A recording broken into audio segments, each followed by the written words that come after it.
Binigyan ng mataas na grado ng ilang kongresista ang naging sona ni Pangulong Ferdinand R. Marcos Jr. kahapon. Hiling nila sana'y may sakatuparan talaga ang mga inilatag na hakbang at programa ng presidente. Si Mela Lesmoras sa detalye.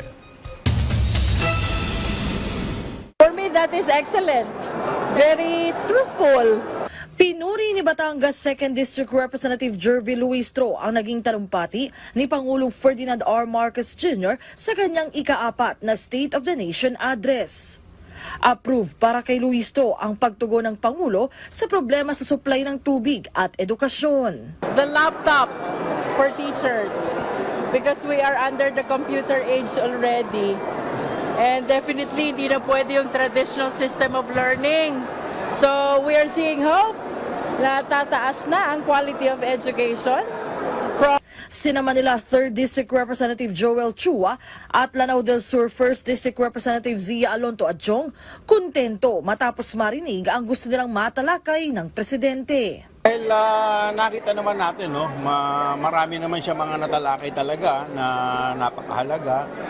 At yung mga inaantay kong narinig ko. Kagaya po yung problema natin sa baha.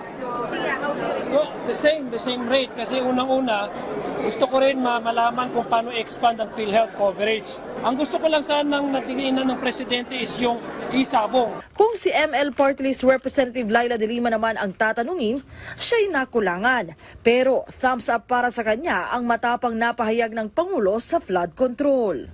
Ay yung sa dulo, yung tungkol nga doon sa mga flood control projects na maganda yung kanyang stance tungkol doon, pero sana nga magkatotoo yun. Una nang tiniyak ni House Speaker Martin Romualdez na nakasuporta ang Kamara sa administrasyon para sa pag-unlad ng bansa. Mela Lesmoras para sa Pambansang TV sa Bagong Pilipinas.